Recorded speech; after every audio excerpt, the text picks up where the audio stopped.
Hi, welcome to love talkies. Feel my love episode 48. సహస్ర పెళ్లి గురించి కవిత మాలతి మధ్య టాపిక్ వస్తుంది. ఎవరైనా అబ్బాయిని చూసావా అని మాలతిని అడిగింది కవిత. చూశాను, నా దృష్టిలో ఒక మంచి అబ్బాయి ఉన్నాడు అని చెప్పింది మాలతి. ఆ మాట విన్న కవిత షాక్ అవుతూ ఎవరే అబ్బాయి అని అడిగింది. ఉన్నాడు ఒక అబ్బాయి, చాలా మంచి అబ్బాయి. కానీ సహస్రకి అతనంటే ఇష్టం ఉందో లేదో తెలీదు. ముందొకసారి దాన్ని అడగాలి అని చెప్పింది మాలతి. అదంతా సరే, ముందు ఆ అబ్బాయి ఎవరో చెప్పు అని మళ్ళీ రెట్టిస్తూ అడిగింది కవిత. తన పేరు దేవ. నన్ను అక్క అని పిలుస్తాడు. కలిసింది కొన్నిసార్లు అయినా సరే అతని మనస్తత్వం ఏంటో నాకు బాగా అర్థమైంది. చాలా మంచి వ్యక్తి. దగ్గరలోనే ఇక్కడే ఒక రెస్టారెంట్ కూడా పెట్టుకున్నాడట. మంచి అమ్మాయి ఉంటే పెళ్లి చేసుకోవడానికి సిద్ధంగా ఉన్నాడు అని చెప్పింది మాలతి. రెస్టారెంట్ పెట్టుకున్నాడా? అయితే పర్వాలేదు, కానీ అతను మంచోడని నువ్వు అప్పుడే ఎలా డిసైడ్ చేశావు అని అడిగింది కవిత. కొంతమందిని చూస్తే మనకు తెలిసిపోతూ ఉంటుంది కదా. నాకు దేవాని చూస్తే కూడా అలాగే అనిపించింది. అందరికీ హెల్ప్ చేస్తాడు, ఎవరికైనా రెస్పెక్ట్ ఇస్తాడు, చిన్నపిల్లల్ని ముద్దు చేస్తాడు, పెద్దవాళ్ళని కేర్ చేస్తాడు అని ఇంకేదో చెప్పబోతున్న మాలతి మాటలకి కవిత అడ్డుపడుతూ, గాడిది గుడ్డేం కాదు, పైకి అందరూ ఇలానే ఉంటారు మాలతి, కానీ వాళ్లతో ట్రావెల్ చేస్తేనే అసలు వాళ్ళేంటనేది తెలుస్తుంది. మనం ఇప్పటికే జీవితంలో ఎన్నో ఎదురు దెబ్బలు తిన్నాం. కనీసం ఇప్పటి నుంచైనా సరే ఇలాంటి ముఖ్యమైన విషయాల్లో ఆచితూచి అడుగులు వేయాలి. నువ్వు ఇప్పుడే అతన్ని నీ కూతురికిచ్చి పెళ్లి చేయాలని డిసైడ్ అవ్వకు, చూద్దాం అని అంది కవిత. అన్నం ఉడికిందో లేదో తెలియడానికి ఒక్క మెతుకు పట్టుకుంటే సరిపోదా, అన్నమంతా చూడాలా? అలానే దేవా విషయంలో కూడా నాకు అనిపించింది. జరిగిన 2-3 సంఘటనల్లో అతను నాకు మంచి అభిప్రాయాన్ని కలిగించాడు అని అంది మాలతి. నువ్వు ఇలా పాత చింతకాయ పచ్చడి సామెతలు చెప్పకు మాలతి. నువ్వు ఆ చంద్రని అలా ఇష్టపడే కదా అయిన వాళ్ళందరినీ వదిలేసి వచ్చి పెళ్లి చేసుకున్నావు. అతనేం చేశాడు? నీ జీవితాన్ని, పుట్టిన బిడ్డని నడిసంద్రంలో వదిలేసి వెళ్ళిపోయాడు. అయినా ఇది సహస్ర జీవితం, సహస్ర డిసైడ్ చేసుకోవాలి.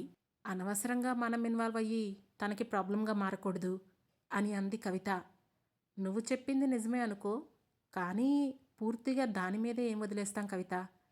అది కూడా చిన్నపిల్లే కదా అంది మాలతి. ఇక ఆపుతావా? అది చిన్నపిల్లేంటి, ఉద్యోగం చేస్తూ నిన్ను నన్ను సాదుతోంది. అలాంటిది చిన్నపిల్లలా అయింది. అయినా చిన్నపిల్లైనప్పుడు అప్పుడే పెళ్లి సంబంధాలు ఎందుకు చూస్తున్నావు? ఇలాంటి డైలాగులు మాట్లాడకు. ఏ డెసిషన్ అయినా సరే సహస్రతో చెప్పి దాని పూర్తి అంగీకారంతోటే తీసుకో అని గట్టిగా చెప్పింది కవిత. ఆ మాటతో సరే అన్నట్లు నిలువుగా తల ఊపింది మాలతి. అయితే వీళ్ళిద్దరికీ తెలియని విషయం ఏంటంటే, అప్పటికే దేవా ఆ ఇంటికి వచ్చాడు. వాళ్ళిద్దరూ సహస్ర గురించి, ఆమె పెళ్లి గురించి మాట్లాడుకుంటుంటే వింటూ అక్కడే ఆగిపోయాడు. ఎప్పుడైతే మాలతి నోటి నుండి సహస్రకి తననిచ్చి పెళ్లి చేయాలనే ఆలోచన బయటికి వచ్చిందో తన ప్లాన్ వర్కౌట్ అవుతుందనుకొని సంతోషపడిపోయాడు.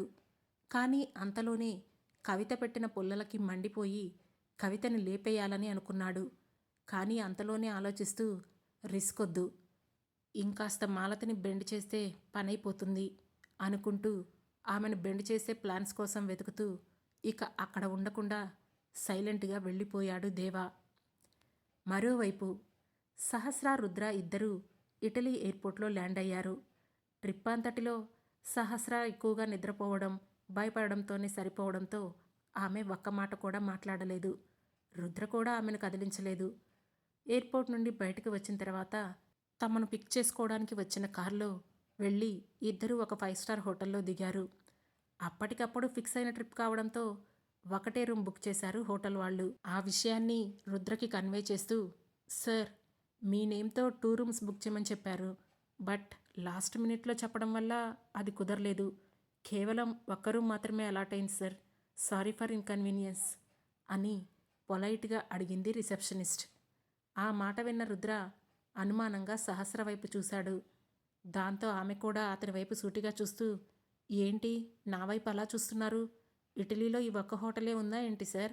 మనం మరో హోటల్కి వెళ్దాం పదండి అని అంది సహస్ర. ఎక్స్క్యూజ్ మీ మేడం, ఇప్పుడు ఇక్కడ ఒక పొలిటికల్ ఈవెంట్ జరుగుతుంది. సో మీరు ఇంకాసేపు వెయిట్ చేస్తే మీకు ఈ రూమ్ కూడా ఉండదు, బయట ఎక్కడ రూమ్స్ కూడా దొరకవు అని చెప్పింది రిసెప్షనిస్ట్. అది విన్న సహస్ర ముఖం చిట్లించుకుంటూ, మన ఇండియాలోనే కాదు, ఇక్కడ కూడా పొలిటికల్ ఈవెంట్స్ గట్టిగానే జరుగుతున్నట్లున్నాయి అని మనసులోనే అనుకుంటూ రుద్ర వైపు చూసింది. ఏం చేద్దాం, రూమ్ షేర్ చేసుకుందామా, లేదంటే నేను ఇక్కడే ఈ రూమ్లో ఉంటాను, నువ్వు ఈ హోటల్లో ఏదైనా రెస్టారెంట్లో ఉంటావా అని అడిగాడు రుద్ర. ఆ మాటతో పళ్ళు పటపటా కొరుకుతూ, వాళ్ళు చెప్పారని మనం ఆగిపోతామా సార్, మీరు ఇక్కడ ఒక రూమ్ బుక్ చేయండి, నేనుంటాను, మీరు వేరే హోటల్ రూమ్లోకి వెళ్ళి అక్కడ ఇంకో రూమ్ వెతుక్కోవచ్చు కదా అని తెలివిగా అడిగింది సహస్ర. హో, అయితే ఓకే, నువ్వొక హోటల్లో నేనొక హోటల్లో ఉందామంటావు అంతేనా అని అడిగాడు రుద్ర. దాంతో టకటక అవును అన్నట్లు తలాడించింది సహస్ర. సరే, అయితే నేను ఇదే హోటల్లో రూమ్ తీసుకుంటున్నాను, ఇక్కడే ఉంటాను, నువ్వెళ్ళి వేరే హోటల్ చూసుకో అని చెప్పాడు రుద్ర. ఆ మాట వినగానే సహస్ర కంగు తింటూ, అదేంటి సార్, నాకు ఇక్కడ ఏం తెలుసని మీరు అలా అంటున్నారు, నేను ఇటలీ రావడం ఇదే ఫస్ట్ టైం కదా, నేనే ఈ రూమ్లో ఉంటాను, మీరే వేరే హోటల్లో రూమ్కి వెళ్ళండి అని చెప్పింది సహస్ర. మరీ అంత ఇన్నోసెన్సీగా మాట్లాడొద్దమ్మా, అస్సలు అలా కుదరదు, నేనెప్పుడు ఇటలీ వచ్చినా ఇదే హోటల్లో ఉంటాను, వేరే హోటల్లో నాకు అస్సలు కంఫర్ట్ ఉండదు అని చెప్పాడు రుద్ర. లేదు లేదు సార్, నాకు ఇక్కడ ఏమీ తెలీదు, ఎలాగో మీరు ఎప్పుడు ఇక్కడే ఉంటున్నారు కదా, సో ఇది సేఫ్ కాబట్టి నేను ఇక్కడే ఉంటాను అని చెప్పింది సహస్ర. అప్పటి వరకు వాళ్ళిద్దరి గొడవ వింటూ మౌనంగా ఉన్న రిసెప్షనిస్ట్ అప్పుడే మాట్లాడుతూ, మేడం, మీరిద్దరూ గొడవ పడకండి, మీకిచ్చిన సూట్ రూమ్లో 2 రూమ్స్ ఉంటాయి, సో మీకేం ప్రాబ్లం ఉండదు, ఇన్ఫ్యాక్ట్ అది డబుల్ బెడ్రూమ్ ఫ్లాట్ లాగే ఉంటుంది, కాబట్టి మీరు అందులో అడ్జస్ట్ అవ్వచ్చు అని చెప్పింది. ఆ మాట విని అనుమానంగా నుదురు చిట్లించి రుద్రవైపు నిజమా అన్నట్లు చూసింది సహస్ర. అవునంటూ తల ఊపాడు రుద్ర.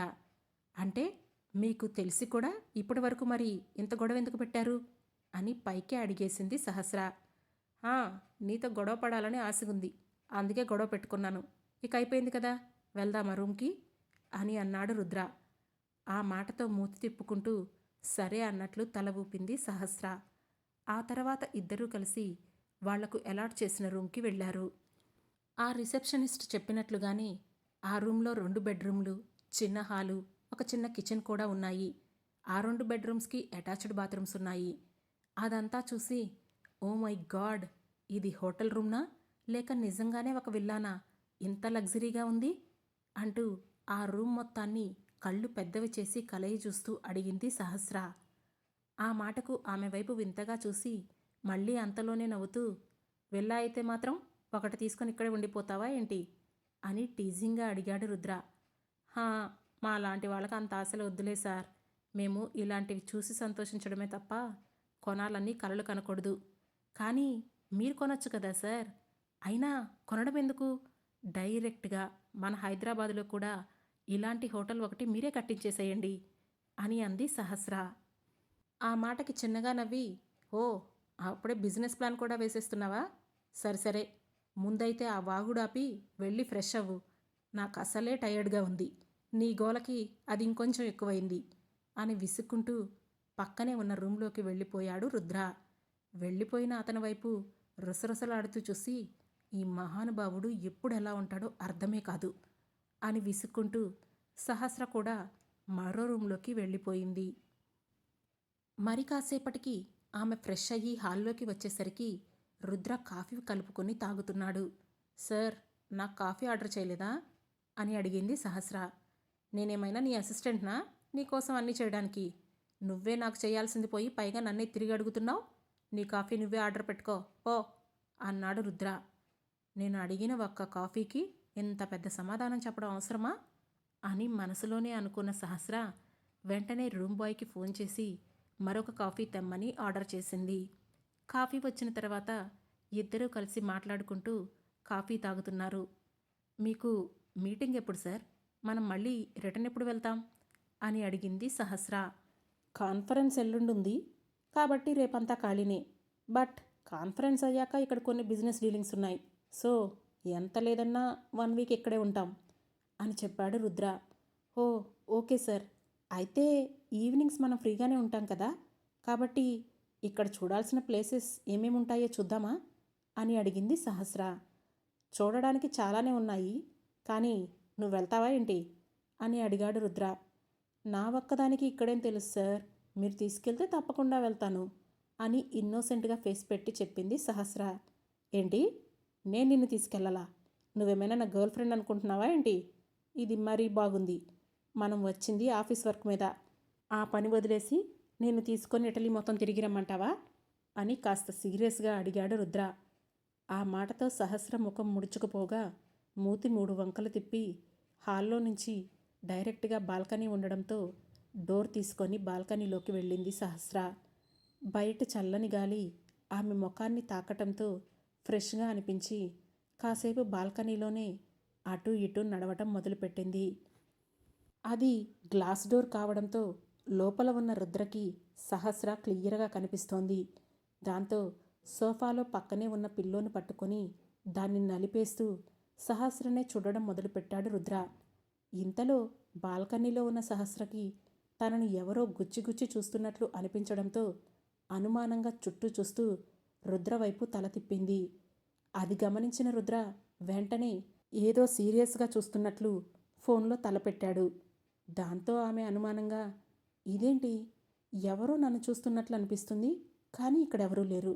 ఈ పెద్ద మనిషి చూస్తేనేమో సీరియస్గా ఫోన్ చూసుకుంటున్నాడు, మరి నాకు తెలిసేలా నన్ను చూస్తున్నది ఎవరబ్బా అనుకుంటూ మరోసారి చుట్టూ తొంగి తొంగి చూడడం మొదలుపెట్టింది సహస్ర. కింద తప్ప చుట్టుపక్కల ఎక్కడా మనుషుల జాడ కనిపించకపోవడంతో ఇదేదో నా భ్రమై ఉంటుంది అని తనకు తానే సర్ది చెప్పుకుంది. అంతేకాని తన బాస్ తనను చూస్తున్నాడని సహస్ర ఏమాత్రం ఎక్స్పెక్ట్ చేయలేదు. రుద్ర మాత్రం మళ్ళీ తలెత్తి బాల్కనీలో ఉన్న సహస్ర వైపు కన్నార్పకుండా చూస్తూనే నెమ్మదిగా సోఫాలో వెనక్కి వాలి నిద్రపోయాడు. కాసేపటికి లోపలికి వచ్చిన సహస్ర సోఫాలో నిద్రపోతున్న రుద్రను చూసి, ఇక్కడే నిద్రపోతున్నాడు, బాగా అలసిపోయినట్లున్నాడు అని అనుకొని అతన్ని డిస్టర్బ్ చేయకుండా లైట్స్ ఆఫ్ చేసి తన రూమ్కి వెళ్ళిపోయింది. కాసేపటికి ఎప్పటికో మెలకువ వచ్చిన రుద్ర, ఓ ఇక్కడే పడుకుండిపోయానా, ఈ సహస్రైనా లేపచ్చు కదా అనుకుంటూ లేచి వెళ్ళి సహస్ర రూమ్ దగ్గరికి వెళ్ళి డోర్పై కొట్టబోయాడు. కానీ ఆ రూమ్ డోర్ ఓపెన్లోనే ఉండడంతో ఈ పిల్లేంటి డోర్ కూడా వేసుకోకుండా పడుకుంది అనుకుంటూ మెల్లగా డోర్ ఓపెన్ చేశాడు రుద్ర. లోపల బెడ్పై పడుకున్న సహస్ర డీప్ స్లీప్లో ఉంది. ఎలాగూ నిద్రలోనే ఉంది కదా అనుకుంటూ 2 అడుగులు లోపలికి వేసిన రుద్ర ఆమెను చూసి అక్కడే ఆగిపోయాడు. దానికి కారణం బెడ్ లైట్ వెలుతురులో సహస్ర అందచందాలు కనువిందు చేస్తుంటే రుద్రకు ఆమెను వదిలి వెనక్కి వెళ్ళాలని అనిపించడం లేదు. అందుకే పక్కనే ఉన్న స్టూల్ను శబ్దం కానివ్వకుండా తీసుకొని వెళ్ళి బెడ్ పక్కనే కూర్చొని నిద్రపోతున్న సహస్ర ముఖాన్ని చూస్తూ, ఎంత ముద్దొస్తున్నావే తల్లి, నిన్నిలా ఎదురుగా పెట్టుకొని చేతులు కట్టుకొని కూర్చోవడం ఎంత కష్టంగా ఉందో తెలుసా? అయినా కాన్ఫరెన్స్ అని చెప్పి అబద్ధం చెప్పి నేనెంత దూరం తీసుకొచ్చింది, నేనొక చోట నువ్వొక చోట నిద్రపోవడానికా? నువ్వు త్వరగా నీ పాస్ట్ని మర్చిపోయి నాతో కలిసి కొత్తగా అడుగులు వేస్తావని నిన్నిక్కడికి తీసుకొచ్చాను. ఇక్కడున్నన్ని రోజులు నా టైం అంతా నీదే. సైట్ సీయింగ్ కావాలా? నువ్విలా అడగటం కాదే, ఆర్డర్ వేసే రోజు రావాలి. ఒక్కొక్క రోజు ఒక్కొక్క ప్లేస్ తిప్పుతాను, రెడీగా ఉండు బేబీ అంటూ నిద్రపోతున్న సహస్రతో మనసులోనే మాట్లాడుతూ ఉన్నాడు రుద్ర. అతని మాటలు నిద్రపోతున్న తనకు తెలుస్తున్నాయో ఏమో. నిద్రపోతున్న ఆమె ముఖం ప్రశాంతంగా మారిపోయి గ్లోయింగ్గా కనిపిస్తోంది. ఆమె పెదవులపై సన్నని చిరునవ్వు కూడా తెలుస్తుంది. అది గమనిస్తూ ఉన్న రుద్రకి మనసంతా సంతోషంతో నిండిపోయింది. అలా చాలాసేపు సహస్రకి కబుర్లు చెప్పిన రుద్ర తెల్లవారుతుందనగా ఇక వదల్లేక సహస్రను వదిలేసి తన రూమ్కి వెళ్ళిపోయాడు. అతను వెళ్ళిన 5 నిమిషాలకే నిద్రలేచిన సహస్ర చుట్టూ చూస్తూ, ఎక్కడికి వెళ్ళిపోయావు అని పైకే అనేసింది. అంతలోనే తన తలపై తానే కొట్టుకుంటూ, ఇదేంటి నేను ఇలా అడుగుతున్నాను, అయినా ఎవరతను, కలలో వచ్చాడు, ఏదేదో మాట్లాడాడు, అర్ధాంతరంగా వదిలేసి వెళ్ళిపోయాడు. ఫేస్ ఎవరిదో మాత్రం అర్థం కావడం లేదే. అయినా ఇలా కలల్లో వచ్చే మనుషులు మనతో బిహేవ్ చేసే విధానం మాత్రం భలే అద్భుతంగా ఉంటుంది. కానీ వాళ్ళ ముఖాలు మాత్రం క్షణం కూడా గుర్తుండవు. అదేంటో అనుకొని మళ్ళీ దుప్పటి ముసుగు తన్నింది సహస్ర. మరోవైపు సురభి తన స్టడీస్లో బిజీగా మారిపోయింది. చెప్పినట్లుగానే వీరేంద్ర సురభిని రోజూ పికప్ చేసుకుంటున్నాడు. దానివల్ల వాళ్ళిద్దరి మధ్య దూరం తగ్గి కాస్త చనువు కూడా ఏర్పడింది. రోజులాగే ఆ రోజు కూడా కాలేజ్ నుంచి ఇద్దరూ కలిసి హాస్టల్కి వస్తున్నారు. సురభి, రేపేంటి నీ ప్లాన్స్ అని సడన్గా అడిగాడు వీరేంద్ర. ఏమున్నాయి బావా, కొంచెం వర్క్ ఉంది, అది కంప్లీట్ చేసుకొని నా ఫ్రెండ్ ఇంటికి వెళ్ళాలి అని చెప్పింది సురభి. ఓ, నీకిక్కడ ఫ్రెండ్స్ కూడా ఉన్నారా అని అడిగాడు వీరేంద్ర. రీసెంట్గా పరిచయం అయ్యారు బావా, కానీ తను నాకంటే కొంచెం పెద్దది, అక్క అవుతుంది. నాకు హెల్త్ బాగోలేనప్పుడు తనే చూసుకుంది. అండ్ నేను ఒకసారి కాదు 2 సార్లు ప్రాబ్లమ్స్లో ఉన్నప్పుడు కూడా తనే వచ్చి నన్ను సేవ్ చేసింది. ఇన్ఫ్యాక్ట్ తను నాకు దేవుడిచ్చిన అక్క అని కొంచెం ఎమోషనల్గా చెప్పింది.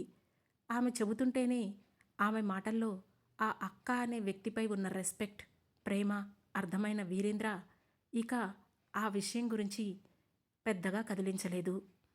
దాంతో మరి కాసేపటికి సురభినే మాట్లాడుతూ, అది సరే గాని ఫ్రీనా అని ఎందుకు అడిగావు బావా, నీకేమైనా ప్లాన్స్ ఉన్నాయా అని అడిగింది. ప్లాన్స్ అంటే ఏం లేవు, కానీ రేపు హాలిడే కదా, నాకు కూడా ఆఫీస్లో ఏం పని లేదు. సో మనిద్దరం కలిసి ఎక్కడికైనా వెళ్దామని అడిగాను. ఇట్స్ ఓకే, నువ్వు నీ వర్క్ కంప్లీట్ చేసుకొని మీ ఆంటీ వాళ్ళ ఇంటికి వెళ్తానన్నావు కదా, వెళ్లే ముందు నాకు కాల్ చేయి, నేను వచ్చి నేను పికప్ చేసుకుంటాను అని చెప్పాడు వీరేంద్ర. అయ్యో, అదేం అవసరం లేదు బావా, మా హాస్టల్ నుంచి జస్ట్ 1 కిలోమీటర్ లోపే ఉంటుంది, నేనైతే నడిచే వెళ్తానులే, కావాలంటే ఆటోలో కూడా బుక్ చేసుకోవచ్చు, నువ్వేం రానవసరం లేదు అని అంది సురభి. ఆ మాటకి కాస్త చిన్నబుచ్చుకున్న వీరేంద్ర, అంతేకాని మీ అక్క వాళ్ళ ఇంటికి మాత్రం నన్ను తీసుకెళ్ళవా ఏంటి అని అడిగాడు. తీసుకెళ్తాను, బట్ ప్రజెంట్ మా అక్క ఇక్కడ లేదు, తను ఆఫీస్ పని మీద ఇటలీ వెళ్ళింది. సో నేను వెళ్ళేది కేవలం ఆంటీని కలవడానికే, అక్కొచ్చాక నిన్ను కూడా ఒకసారి తీసుకెళ్తాలే అని చెప్పింది సురభి. ఓ సరే సరే, అయితే ఎంజాయ్ చేయండి అన్నాడు వీరేంద్ర. ఆ తర్వాత ఇద్దరూ నార్మల్ విషయాలేవో మాట్లాడుకుంటూ వచ్చారు. ఇంతలో హాస్టల్ రావడంతో కారు దిగిన సురభి, ఓకే బావా, మనం మళ్ళీ మండే కలుద్దాం అని అంది. అంటే రేపంతా నిన్ను చూడకుండా ఉండాలా అని అడిగాడు వీరేంద్ర. ఆ మాటతో మనసులో ఏదో అలజడి కలిగినట్లు అనిపించడంతో ఒక్కసారిగా అతని వైపు చూసింది సురభి. వీరేంద్ర స్మైలీ ఫేస్తో ఆమెనే చూస్తూ ఉన్నాడు. అతని ఉద్దేశమేమిటో సురభికి అర్థం కాకపోయినా ఆ మాట మాత్రం సురభికి బాగా టచ్ అయింది. అందుకే ఒక క్షణం ఆలోచించి, బావా, రేపు మార్నింగ్ షార్ప్ 9 కల్లా వచ్చేసేయ్, మనిద్దరం కలిసి బయటికి వెళ్దాం, డే అంతా నీ ఇష్టం, బట్ ఈవినింగ్ మాత్రం నన్ను ఆంటీ వాళ్ళ ఇంటి దగ్గర దింపాలి అని చెప్పింది సురభి. ఆ మాటతో చిన్నగా నవ్వి, వర్క్ ఉందన్నావు కదా అని అన్నాడు వీరేంద్ర. హా, ఉంది, కానీ ఇప్పుడు నీకంటే ఎక్కువ కాదని అనిపిస్తుంది. సో ఆ వర్క్ నేను ఈరోజే ఫినిష్ చేసుకుంటాను, రేపు మనిద్దరం కలిసి బయటికి వెళ్దాం. నేను కూడా బెంగళూరు వచ్చి చాలా రోజులైంది, కానీ ఇంతవరకు బయటికి ఎక్కడికి వెళ్ళలేదు అని చెప్పింది సురభి. ఆ మాటతో ఓకేరా, థ్యాంక్ యూ సో మచ్, రేపు మార్నింగే వచ్చేస్తాను, రెడీగా ఉండు అని చెప్పి కార్ తిప్పుకొని వెళ్ళిపోయాడు వీరేంద్ర. అతను వెళ్ళిపోగానే సురభి హాస్టల్ లోపలికి వెళుతుంటే వార్డెన్ ఆమెను చూసి, హలో సురభి, ప్లీజ్ కమ్ అని పిలిచింది. దాంతో వార్డెన్ దగ్గరికి వెళ్ళి, ఎస్ చెప్పండి మేడం అని అడిగింది సురభి. అతనెవరమ్మా, రోజు వచ్చి నిన్ను డ్రాప్ చేస్తున్నాడు అని అనుమానంగా అడిగింది వార్డెన్. తను మా కజిన్ మేడం అని చెప్పింది సురభి. ఓకే, కానీ తను ఇలా వస్తున్నట్లు మీ పేరెంట్స్కి తెలుసా అని వార్డెన్ అడగగానే సీరియస్గా ఆమె వైపు చూసింది సురభి. ఏం లేదమ్మా, వయసులో ఉన్న పిల్లలు కదా, మా జాగ్రత్తలో మేముండాలి. ఒకసారి అతని డీటెయిల్స్ అండ్ ఆధార్ కార్డు తీసుకొచ్చి రేపు నాకివ్వు. అండ్ ఇలా పేరెంట్స్కి దూరంగా వచ్చి చదువుకునేటప్పుడు ఇలాంటివి కరెక్ట్ కాదు, కాబట్టి కొంచెం చూసుకో అని చెప్పింది వార్డెన్. ఆ మాట ఆమెకు నచ్చకపోయినా సరే తప్పదు కనుక ఓకే మేడం అని చెప్పి అక్కడి నుంచి వెళ్ళిపోయింది సురభి. వెళ్ళిపోతున్న సురభి వైపే కాసేపు చూసిన వార్డెన్ వెంటనే మొబైల్ తీసి మౌనితకి కాల్ చేసింది. అటువైపు నుండి మౌనిత ఫోన్ లిఫ్ట్ చేయగానే, మేడం రోజూ ఒక అబ్బాయి వచ్చి మీ అమ్మాయిని డ్రాప్ చేసి వెళ్తున్నాడు. చూస్తుంటే ఇద్దరి మధ్య క్లోజ్నెస్ ఎక్కువగా ఉంది. మీ అమ్మాయిని అడిగితే అతను నా కజిన్ అని చెబుతోంది అని చెప్పింది వార్డెన్. ఆ మాటతో ఓకే, తన సంగతి నేను చూసుకుంటాను. మీరు మాత్రం ఓ కంట గమనిస్తూనే ఉండండి. అండ్ మా అమ్మాయిని డ్రాప్ చేసేవాడు ఎలా ఉంటాడో రేపు ఒకసారి ఫోటో తీసి పంపించండి అని ఆమెతో చెప్పింది మౌనిత. ఓకే మేడం, నేను ఆల్రెడీ ఆ అబ్బాయి ఆధార్ కార్డు అడిగాను. సహస్ర రేపు దాన్ని సబ్మిట్ చేస్తానని చెప్పింది. అది నా చేతికి రాగానే నేను మీకు ఫార్వర్డ్ చేస్తాను అని చెప్పి ఫోన్ పెట్టేసింది వార్డెన్. కట్ అయిన ఆ ఫోన్ను పక్కన పడేసిన మౌనిత ఆలోచనలో పడింది. ఈ సురభి ఎవరితోనూ అంత త్వరగా కలవదు. మగవాళ్లతో కూడా చాలా డిస్టెన్స్ మెయింటైన్ చేస్తుంది. అలాంటిది తనని రోజూ ఒక వ్యక్తి డ్రాప్ చేస్తున్నాడని అంటే అతను ఎవరై ఉంటాడు? సురభి అతనికి ఎలా దగ్గరై ఉంటుంది? కొంపతీసి తను లవ్లో ఉందా? అలా అనుకోవడానికి కూడా తనకి జస్ట్ 19 ఇయర్సే. ప్రపంచమే సరిగ్గా తెలీదు. ఇప్పటి వరకు తనకి స్కూల్ స్టడీస్, ఫ్యామిలీ తప్ప మరో వ్యాపకం లేదు. అలాంటిది లవ్ అంటే ఖచ్చితంగా అది లవ్ అయి ఉండదు, జస్ట్ అట్రాక్షన్ అయి ఉంటుంది. ఈ అట్రాక్షన్ నుంచి తనను బయటికి తీసుకురావడం ఎలా? అసలు ఎవడు వీడు? సురభి వెంట ఎందుకు తిరుగుతున్నాడు అని కాసేపు ఆలోచించిన మౌనిత వెంటనే మొబైల్ తీసి ఒక వ్యక్తికి ఫోన్ చేసింది. ఆ తర్వాత ఏం జరగబోతోంది? సురభి వెంట తిరుగుతున్నది తన మేనల్లుడు వీరేంద్ర అని మౌనిత తెలుసుకుంటుందా? ఈ ప్రశ్నలకు సమాధానాలు తెలుసుకోవాలంటే వెంటనే మా లవ్ టాకీస్ ఛానల్ను సబ్స్క్రైబ్ చేసుకొని ఫీల్ మై లవ్లోని నెక్స్ట్ ఎపిసోడ్ను వినండి. మా ఈ కథ మీకు నచ్చినట్లయితే లైక్ చేసి, షేర్ చేసి, కామెంట్ చేసి మమ్మల్ని సపోర్ట్ చేయండి. Thank you. Thanks for watching.